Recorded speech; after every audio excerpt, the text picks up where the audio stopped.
There is a burden, an emotional burden that you carry when you have a loan. And that is not taken into consideration when we don't understand that. Sometimes we just make calculation. Can I pay it? Can I not pay it? From my family to yours, happy, peaceful, and prosperous. My name is Lily Michelle, and welcome to Family and Wealth, where we help you and your family achieve financial freedom, build happy lives, and achieve your God-given purpose. Click on the subscribe button and activate your notification bell. You know, a few years ago, my husband and I, we decided to buy our first house. It was a happy achievement, and we're excited about it. We also had this great dream, was to pay off the house early. So we began to work on it. We believed in it. And in a time frame of 5 years, we achieved it. Here are some lessons we learned in the process. First lesson. The first lesson we hear is that it takes great focus to achieve such a goal. When we started our journey paying off our house, we were quite divided. So we're like, oh, should we do this? Should we do other investments? So we were kind of divided in so many other things. And unfortunately, we didn't have the results that we're expecting for some investment that we had done at that time. Then we came back together somewhere along the line and we said, no, we had this dream. Let's focus on it and let's achieve it. So there was that unity that we had together. We had one focus and we said, this is our goal. We will achieve this. And when we made that decision, it took maybe around 2 years and the house was paid off. You know, we learn and discover that when there's unity and there's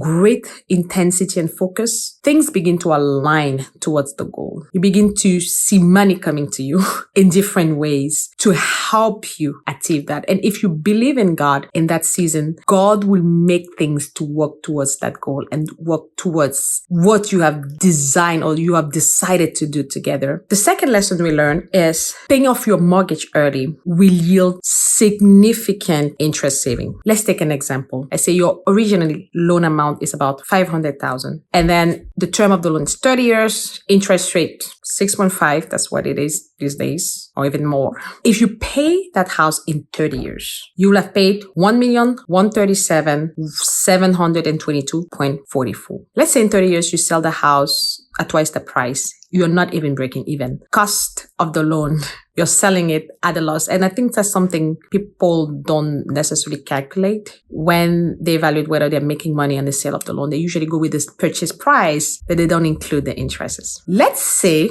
that for the same loan, the couple decides to pay it off in 10 years, 1 month. Then the total payment will have been, in that case, $682.129.12. And the interest paid in that instance is $182.129.12. If you are paid it in 30 years, you're paid interest of $637,722.44. That's even more than the loan amount that was taken. So the cost of buying the house will have been greater than the cost of probably the house itself. And you've paid in 10 years that way, you're seeing a saving in interest of $455.593. That's significant because if you're selling this house maybe in 30 years at double the price at $1 million, you're seeing some kind of a return on your investment, okay? The third lesson we learn, and I think that came to us as a surprise, is the peace of mind you experience by paying off your mortgage. And I think that is underrated. And in our family, I think my husband is the one who experienced it more. And he was like, it just feels different to eat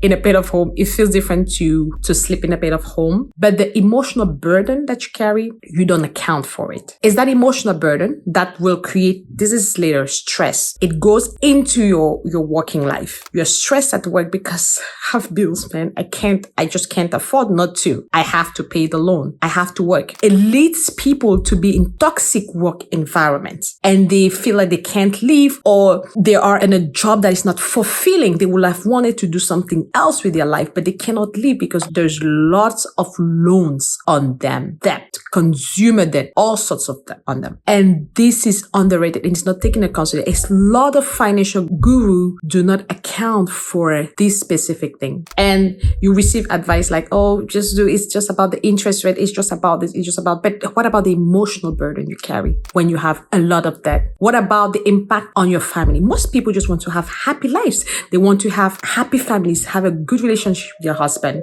have children that prosper. They want to have money, but the money is for for the sake of a good life. It's not money to accumulate money just for money's sake. Money has a purpose, is to help you and your family not worry about daily necessities, about the future of your children. The goal of money is not just to accumulate, it's to be a steward, is to be able to help other people, it's to be able to have the joy of solving somebody's needs, of being a blessing to her. They're not tangible, but they're quite fulfilling. It makes a difference between a life well spent and a life that is not well spent. It makes a difference in your health. It makes a difference. And when you go about taking that next loan, adding loan upon loan upon loan upon loan, debt upon debt in your life, think about that.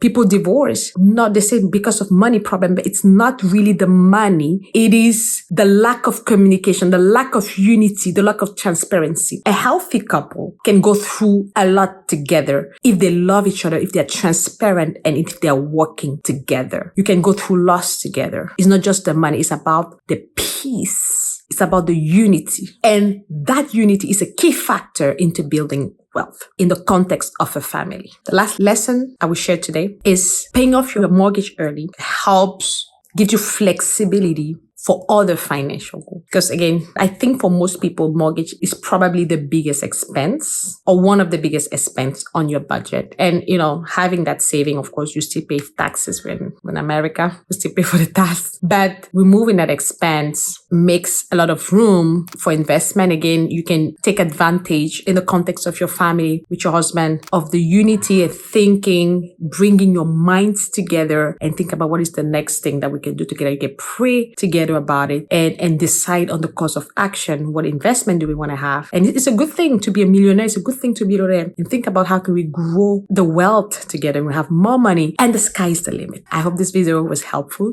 Don't hesitate to share your thoughts in the comment section. And if you have any question, feel free to contact us. See you soon.